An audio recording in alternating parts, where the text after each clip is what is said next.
acá. La verdad que para mí es un placer estar en Salta. Las veces que hemos venido nos han tratado bárbaro, tanto el doctor Flores como el doctor Militelo, así que es un placer poder estar acá. El día de hoy, junto con Mariano Velomo y el doctor Nazar, la idea era repasar un poco lo que es patología prostática, ya sea hiperplasia prostática como cáncer de próstata, y después seguramente discutir bastante sobre la utilización del PSA como screening, ya que habitualmente los médicos clínicos y los médicos de familia tienden a no utilizarlo tanto y nosotros lo utilizamos en forma masiva, así que eso seguramente va a ser la discusión del fin del día. La idea de esta charla es hablar un poquito de lo que es tratamientos mínimamente invasivos y hacer un repaso de lo que es tratamiento quirúrgico general prostático. Como decía antes Mariano, cuando uno tiene la hiperplasia prostática, algo que nosotros hablamos siempre con el paciente es que al tener el crecimiento de la próstata, uno tiene que asumir que la vejiga es como un globo y que ese globo se vacía a través de un pico y que en su comienzo del pico está rodeado por la próstata.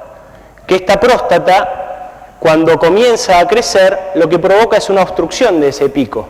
Entonces, al obstruir el pico de desagote del globo, el globo, que tiene una pared, que es el músculo detrusor, tiene que hacer mayor esfuerzo para poder vencer esa obstrucción.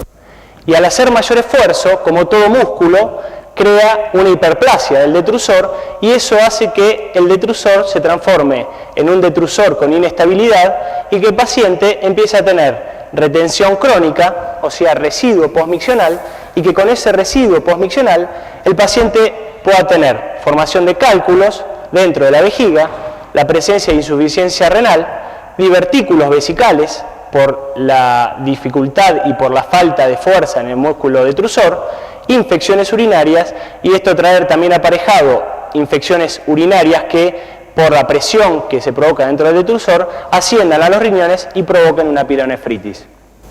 Dentro de los diagnósticos que nosotros utilizamos, o los métodos diagnósticos, como decía Mariano antes, para repasar, lo que hacemos siempre es ver la sintomatología. Siempre tenemos que ver los síntomas del AUA, ¿sí? Los de la Asociación Americana. El examen físico para nosotros es fundamental, ya que el tacto rectal nos permite ver el tamaño prostático, la consistencia, si la próstata tiene alguna induración, si tiene fluctuación, o sea, si está infectada, si tiene un absceso prostático o no, ante un cuadro de fiebre o ante un cuadro de muchos síntomas irritativos bajos. Y también es fundamental, repitiendo un poco lo que decía Mariano antes, la flujometría. Para nosotros esto es un punto muy importante, porque como el paciente prostático es un paciente que lentamente va disminuyendo su chorro miccional, muchas veces cuando uno le pregunta al paciente en el consultorio cómo está orinando, el paciente dice que está orinando bien. ¿Por qué? Porque como esto es paso a paso, día a día, la disminución de la fuerza del chorro, entonces el paciente quizás no lo nota. Pero si uno pusiese al paciente a los 30 años y de repente los pasa a los 50 o 60 años, notaría la gran diferencia que tiene en la fuerza del chorro miccional. Entonces, este es un estudio que a nosotros nos permite objetivar algo que el paciente nos puede decir desde el punto de vista subjetivo. Entonces, para nosotros la flujometría es un estudio que nos da muchísimos datos, junto con la ecografía, que nos permite decir si el paciente tiene alto residuo postmiccional, que ese paciente es un candidato de que haga en el futuro una retención aguda de orina y que ese paciente tenga que ir a una cirugía prostática. Lo que nosotros utilizamos mucho cuando tenemos que hacer diagnóstico también es lo que se llama la fibroscopía o cistoscopía, en donde lo que nosotros vemos es la próstata obstruyendo el canal de salida, o sea, la uretra, la zona prostática, y dentro de la vejiga lo que buscamos es el meato, ¿sí? O sea, la desembocadura del uréter del riñón derecho dentro de vejiga, y lo que podemos observar es que las paredes de la vejiga tienen lo que se llaman trabéculas y celdas. Las trabéculas y celdas es la hipertrofia de ese músculo detrusor, esto es una trabécula y esta es una celda, ¿sí? En la hipertrofia del músculo detrusor, como el músculo detrusor es un músculo que se encuentra entrelazado, al hipertrofiarse se forman esas trabéculas y celdas en el medio. No se ve muy bien, ¿no? ¿Se podrá apagar? No, no se puede apagar nada. Y se ven también lo que son las imágenes diverticulares dentro de la vejiga, ¿sí? Aquí, por ejemplo, hay un divertículo vesical. Entonces, cuando nosotros tenemos una imagen de una cistoscopía de esta manera, nosotros lo que estamos hablando es de una vejiga de esfuerzo, una vejiga de lucha. Entonces ahí decimos que es un paciente que es factible que si nosotros no hacemos algún tipo de tratamiento sobre esa próstata, el paciente en el corto o largo plazo desarrolle alguna patología obstructiva y requiera de algún tratamiento quirúrgico o de una sonda vesical. Todo lo que nosotros tenemos que hacer es conseguir que el paciente pueda lograr ir al baño sin tener la dificultad o sin estar pensando que ir al baño sea un problema. ¿Sí? Lo que nosotros tenemos que corregir es que el paciente no sufra cada vez que tiene que ir al baño porque no puede llegar a orinar. ¿Sí? Entonces todo lo que nosotros hacemos ahí son los tratamientos que, como hablaba un poco antes Mariano Belomo, lo que primero comenzamos habitualmente son con los tratamientos médicos. Tratamiento médico, repitiendo un poquito, utilizamos los alfa-bloqueantes, que lo que hacen es relajar la musculatura prostática y el cuello de la vejiga para lograr la apertura de estos músculos y que la vejiga pueda tener un vaciado mejor para mejorar lo que es la flujometría, ¿sí?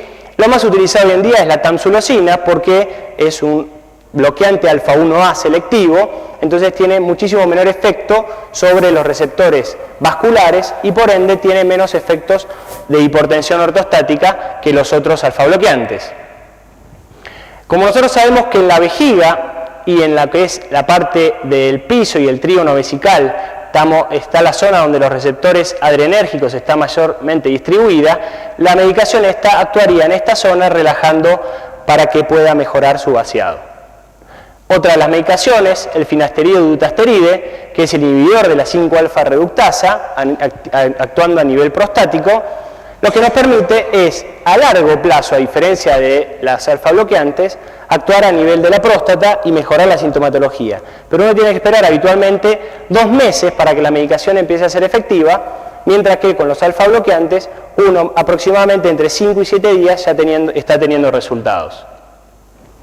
Ahora, si nosotros con la medicación o el paciente no quiere tomar más medicación o no mejora con la medicación que le hemos otorgado, o el paciente tuvo una retención aguda de orina, o tiene retención crónica de orina, o infecciones urinarias recurrentes, o ha orinado con sangre, o tiene cálculos secundarios en la vejiga al crecimiento de su próstata, o ha desarrollado una alteración de su función renal por la hipertensión vesical al vaciado, o tiene divertículos vesicales, y el paciente nos dice que no quiere tomar más medicación, ahí nosotros le indicamos el tratamiento quirúrgico. Dentro de los tratamientos quirúrgicos, nosotros podemos comenzar con el que es el más habitual y el gold estándar, que es la resección transuretral de la próstata. La resección transuretral de próstata es el gold estándar, está desde hace muchísimos años desarrollándose y haciéndose en el mundo. El 80% de los pacientes habitualmente se hacen mediante resección transuretral, o sea, se operan mediante una resección transuretral, y lo que hay que pensar es que la próstata es como una naranja, que lo que nosotros tenemos que sacar es el ollejo de la naranja y que lo que va a quedar es la